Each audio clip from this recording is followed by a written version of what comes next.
Now py skip that will calculate the result or get the result for a particular field. Now to this particular step will go to whom? A database DB where our results are stored. This is our store where the other content is available.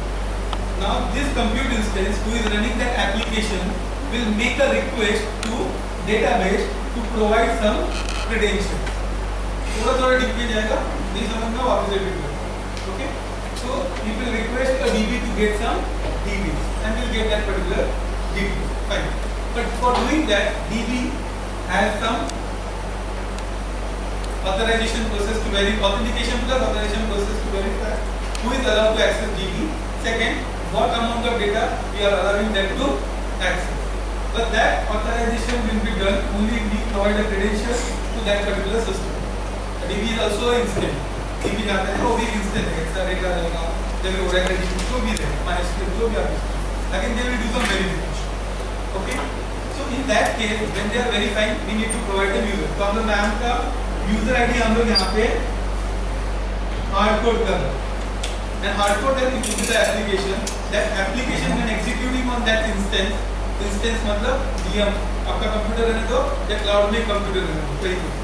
That will run on this compute instance and then this instance will go and communicate with the database instance and then get the data. इतना समझ में आया? But hard code किया क्या किया user. This is the most vulnerable thing that we are doing.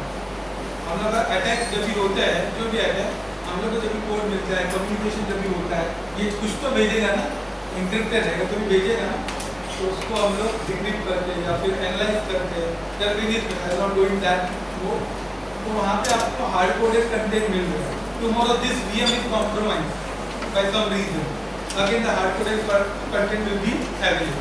User name password दिया तो data. So how you can verify?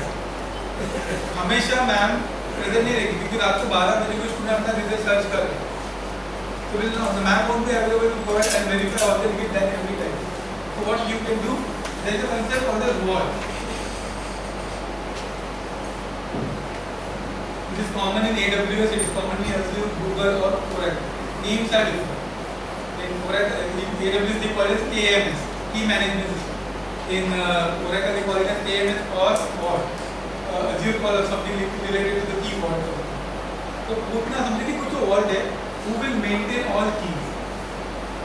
अभी मैम क्या करेगी? Instead of hard coding the concept into hard coding the username password into a Python script for that particular application, ma'am credentials will be stored into the vault.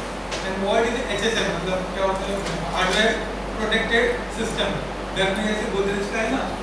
Hardware protected system में जिसको खोल दिया तो ही अंदर रखने मिलेगा तो कितना थोड़ा पड़ेगा? Same concept यहाँ पे सोचो जहाँ पे वो अपना keys को maintain करे. Your credentials, username, password, API keys, authentication token, सब चीज एक vault में store है. तो हम लोग क्या बोल रहे हैं? Instance principle बोल रहे हैं. Whenever you run the application, prove that you are valid person to come to this location and check the keys stored for that particular map. अगर आप वो है तो मैं आपको username password नहीं दूंगा. क्या दूंगा? एक टोकन दूंगा. प्रोसीड या फिर आईडी दूंगा जो आप लेके जाके किसको दे देना?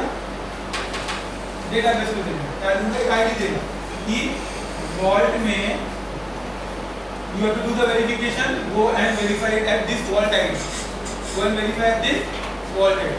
तो वो चला जाएगा, इसके पास जाएगा. इसको भी यूजर नेम पासवर्ड नहीं चाहिए. क्या चाहिए? वॉल्ट आईडी मिल गया ना. अभी कौन वेरिफिकेशन करेगा? डेटाबेस. कहाँ पे जाएगा? यूजर नेम पासवर्ड की जरूरत है नहीं, वो कहाँ पे जाएगा? है यूजर पासवर्ड कोड है कहाँ पे?